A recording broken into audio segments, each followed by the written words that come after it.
Hello guys, welcome to Pakistani real reaction. तो कैसे हैं आप सब? उम्मीद है आप सब बढ़िया होंगे। मेरा नाम हमदर्द से नाम वर्षिप सुबह। आज की वीडियो का टाइटल है चांद पर प्रज्ञान रोवर को घूमते घूमते क्या देखा, हिल गई पूरी दुनिया जानकर। मतलब क्या कुछ देखा है रोवर प्रज्ञान को चांद पर घूमते घूमते, क्योंकि वो अभी चांद पर ही रिसर्च कर रहा है और सिग्नल आते आते मतलब नासा तक वो डेटा पहुंचते पहुंचते थोड़ा सा टाइम लग जाता है। तो क्या उसको देखा ऐसा कि दुनिया हिल गई है? क्या देखते हैं जल्दी से। पैरामेडिकल एजुकेशन का वीडियो है, तो start.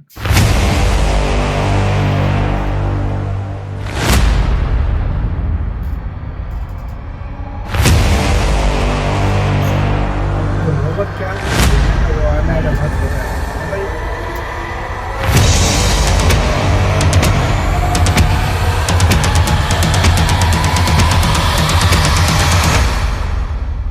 We have achieved soft landing on the moon. India is on the moon. Landing के बाद चंद्रयान 3 ने भेजी चांद की पहली वीडियो और तस्वीर। दिखा चांद के दक्षिणी ध्रुव का ऐसा खौफनाक मंजर। अगले 14 दिनों तक चांद पर घूमते हुए चंद्रयान करने वाला है बड़ा कमाल। इसरो का ये मेगा प्लान देखकर दुनिया की स्पेस एजेंसीज हुई हैरान परेशान। दोस्तों, चांद की कक्षा में पहुंचने से लेकर आज तक इसरो का चंद्रयान 3 रोज लगभग नई तस्वीरें और वीडियो भेज रहा है। और क्या आप जानते हैं कि रूस का लूना 25 जिस दिन क्रैश कर गया, उस दिन भी इसने चांद की 4 दुर्लभ तस्वीरें साझा की थी, जिसमें चंद्रमा का वो फार साइड दिख रहा था जिसे धरती पर बैठकर किसी भी टेलीस्कोप से नहीं देखा जा सकता। लेकिन इस वक्त की सबसे बड़ी खबर यह है कि चंद्रयान 3 चंद्रमा की सतह पर सफलतापूर्वक लैंड कर चुका है, जिसके तुरंत बाद इसने अपने अंदर लगे एडवांस हाई क्वालिटी कैमराज की मदद से चांद के दक्षिणी ध्रुव की पहली झलक कैप्चर कर ली है। और अगले 14 दिनों तक वो बड़े कमाल करने वाला है, जिसका खुलासा आज हम इस वीडियो में करेंगे। साथ ही आपको दिखाएंगे इस मिशन से जुड़ा वो पहलू जिसे देखकर इसरो के लिए आपकी इज्जत 10 गुना बढ़ जाएगी। तो बने रहिए इस वीडियो के अंत तक। दोस्तों, 14 जुलाई को पृथ्वी से चांद के लिए रवाना हुआ चंद्रयान 3 ने इतिहास तो तब रचा जब उसने 23 अगस्त की शाम चांद के उस साउथ पोल पर लैंडिंग की जहां आज तक दुनिया का कोई देश नहीं पहुंच पाया।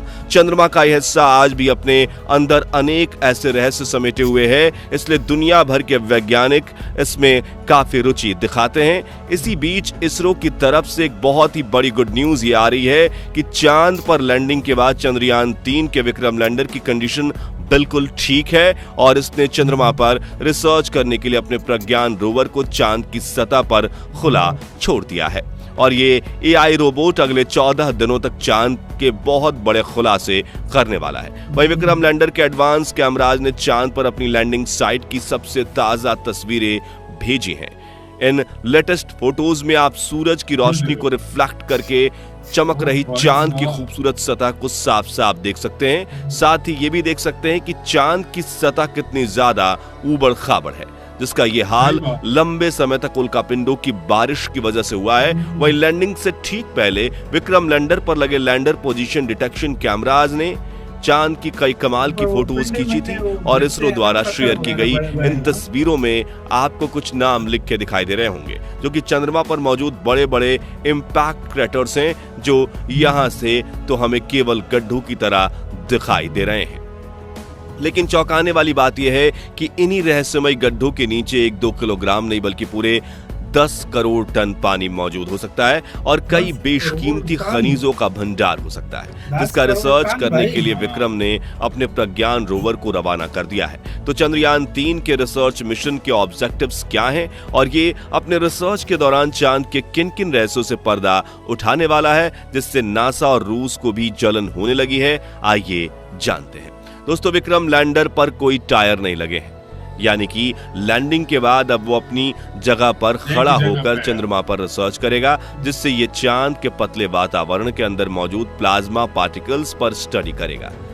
दिन और रात में चंद्रमा की सतह के बदलते तापमान पर रिसर्च करेगा। अपनी लैंडिंग साइट के आसपास आने वाले भूकंप की गति और तीव्रता की स्टडी करेगा और सतह के नीचे लेजर फेंककर सरफेस एलिमेंट्स की स्टडी करेगा, जिसके लिए इसके अंदर 4 पेलोड उपकरण लगाए गए हैं। जबकि चंद्रयान 3 का प्रज्ञान रोवर अपने 6 टायर्स की मदद के चलते हुए चांद के दूर दराज इलाकों की तरफ रवाना हो चुका है और चलते चलते इसने इसरो को भी चांद की डेटा भेजना शुरू कर दिया है। आपको बता दें कि प्रज्ञान रोवर में लेजर इंडक्टेड ब्रेकडाउन स्पेक्ट्रोमीटर और अल्फा पार्टिकल एक्सरे स्पेक्ट्रोमीटर जैसे 2 पेलोड उपकरण लगाए गए हैं जो कि लेजर की मदद से चांद की सतह के अंदर तक झांकेंगे और सतह के नीचे मौजूद पानी का पता लगाएंगे। साथ ही ये चांद के मिट्टी और चट्टान में मौजूद मैग्नीशियम, एल्युमिनियम, क्रोमियम और सिलिकॉन जैसे कीमती खनिजों को भी खोज निकालेंगे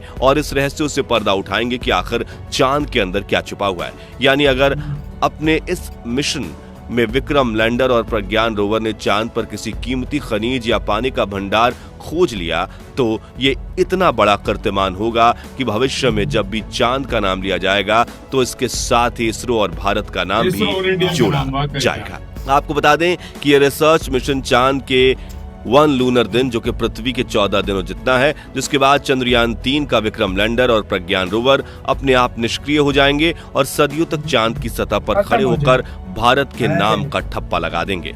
ऐसा इसलिए क्योंकि इसरो ने इन्हें वापस लाने का कोई प्लान नहीं बनाया है, वहीं इन्हें सिर्फ दिन के वक्त ही काम करने के लिए डिजाइन किया गया है। यानी 14 दिन के बाद जब विक्रम लैंडर की लैंडिंग साइट पर अगले 14 दिन के लिए रात होगी तब इसके सोलर पैनल चार्ज नहीं हो पाएंगे और धीरे धीरे इसके सभी उपकरण बंद हो जाएंगे। हालांकि यहां गौर करने वाली बात यह है कि इसरो के इस मिशन का सबसे महत्वपूर्ण लक्ष्य चांद की सतह पर सॉफ्ट लैंडिंग करना था, मगर यह सवाल आता है कि चांद पर लैंडिंग करना इतना मुश्किल क्यों है? क्यों 23 अगस्त का दिन इसरो के इतिहास का सबसे ऐतिहासिक दिन बन चुका है और क्यों इसरो की इस उपलब्धि से ब्रिटेन, चीन और रूस जलकर राख हो चुके हैं? दरअसल दोस्तों, चांद के दक्षिणी ध्रुव पर उतरना आसमान से तारे तोड़ने के समान है, क्योंकि चंद्रमा के दक्षिणी ध्रुव पर सूरज की रोशनी उतनी नहीं पहुंच पाती जितनी चांद के दूसरे हिस्सों पर पहुंचती है। इसी वजह से चांद के दक्षिणी ध्रुव पर चारों तरफ घनघोर अंधेरा रहता है। वहीं पृथ्वी से चंद्रमा के इस क्षेत्र की दूरी ज्यादा होने की वजह से लैंडिंग के दौरान कमांड सेंटर का लैंडर से संपर्क टूटने का भय बना रहता है। साथ ही चांद पर ऐसा कोई मजबूत वायुमंडल भी नहीं है जो लैंडिंग के दौरान घर्षण पैदा करके लैंडर की रफ्तार को कम कर सके। इसी वजह से चंद्रमा के इस हिस्से में लैंडिंग करना काफी चुनौतीपूर्ण रहता है। ऐसे में किसी भी स्पेसक्राफ्ट को चांद पर लैंड करवाने का एक ही तरीका मुमकिन है जिसे चंद्रयान 3 के विक्रम लैंडर ने ही अपनाया था। इस तरीके में लैंडर को चांद की सबसे छोटी ऑर्बिट में अपनी न्यूनतम ऊंचाई वाले बिंदु तक ले जाया जाता है जो कि 20 से 30 किलोमीटर एल्टीट्यूड के बीच होता है, जिसके बाद लैंडर अपनी कक्षा छोड़कर चांद की सतह पर उतरने के लिए रवाना होता है और नीचे पहुंचने के दौरान अपने थ्रस्टर्स का इस्तेमाल करना शुरू कर देता है, जो उल्टी दिशा में फोर्स लगाकर इंजन ब्रेकिंग का सहारा लेते हुए स्पेसक्राफ्ट की रफ्तार कम करते हैं। रफ्तार को कम करने के बाद लैंडर के सामने जो अगली चुनौती आती है वो होती है चांद की धूल। दरअसल चांद की सतह की मिट्टी काफी ज्यादा पतली है, इसलिए जब लैंडर चांद की सतह के बिल्कुल पास पहुंचता है तो थ्रस्टर से निकलने वाली हवा की वजह से चांद के सतह पर मानो जैसे आंधी आ जाती है, जिसके चलते चंद्रमा के धरातल पर धूल उड़ने लगती है और लैंडर के कैमरा लेंस पर धूल जमा होने का खतरा बढ़ जाता है। वहीं अगर इस धूल की वजह से लैंडर के कैमरा ने ठीक से काम नहीं किया तो वो लैंडर के आर्टिफिशियल इंटेलिजेंस सिस्टम को सही से डेटा नहीं भेज पाता और गलत डेटा के साथ अगर लैंडर गलत निर्णय ले लेता है जिससे वो चांद की सतह पर सेफ लैंडिंग करने के बजाय एकाएक क्रैश लैंड कर जाता है। इसी के साथ यार वीडियो खत्म। तो यार ये था सीन सारा इस तरह, मतलब लेकिन मट्टी शट्टी नहीं पड़ी भाई। नहीं भाई, इतने आसान से मक्खन की तरह उतरा। और जब उसने पहली तस्वीरें भेजी उसमें भी मट्टी शट्टी नहीं थी और बहुत ही अच्छे से उसके बाद वीडियो भेज रहे हैं, पिक्चर भेज रहे हैं। यार वैसे एक बात बताऊं, जब नीचे की पिक्चर आई है ना उसमें चांद बड़ा प्यारा सा दिखता है, लेकिन जब ऊपर से फुल देखो तो बंदे को खौफ महसूस होता है। सच बताऊं यार, चांद की वाली साइड है भी खौफनाक, दूसरी साइड बहुत प्यारी है। उसकी वो साइड जो है जहाँ पे नासा चीन मीन उतरे हैं वो साइड बहुत प्यारी है, बहुत खतरनाक है। इसको तो देख के डर लगता है इस जगह को, इतनी भयानक साइड है। और दूसरी बात, भारत ने अभी चंद रोवर भी क्या कुछ ढूंढ रहा होगा, ये तो नासा ही जानता है। Aahista Aahista NASA NASA data, नहीं, इसरो हाँ इसरो, डालता है। सॉरी इसरो आहिस्ता आहिस्ता अपना जो डेटा है वो दुनिया के सामने शेयर करेगा, और इतना आसानी से भी कुछ ऐसा डेटा होता है जो मुझे लग रहा है अपने आज या कल में कोई अच्छी खुशखबरी देगा तो बहुत बड़ी खबर है, और बड़ी खबर आएगी, मुझे और लग रहा है। कुछ ऐसा डेटा होगा जो खुद इसरो अपने पास रखेगा, क्योंकि अब हर चीज हर चीज तो दुनिया को नहीं दिखा सकते तो ना। ये चीजें होती हैं जो भारत को यार बहुत बहुत मुबारक हो, आप लोगों ने हिस्ट्री क्रिएट कर दी। और वाकई मुझे उधर थोड़ा दुख हुआ जब भाई ने बोला कि 14 दिनों बाद मतलब वो उधर बेजान होकर रह जाएंगे। और बाकी यार सोचो यार, सदियों तक उधर पड़े रहेंगे, उधर हवा शवा कुछ नहीं है, ऐसे ही पड़े रहेंगे, फिर मानव जाति कभी जाएगी, हाँ भाई, तो वो देखेगी कि साइंटिस्ट उधर गए तो वो मतलब आगे, क्योंकि फ्यूचर में बहुत उधर चांद पे आना जाना लोगों को होगा, तो फिर वो देखेंगे तो वो भाई मोमेंट होगा। आपका किसका कहना है, अपनी राय कमेंट सेक्शन में अपना बहुत ज्यादा ख्याल रखना। तो यार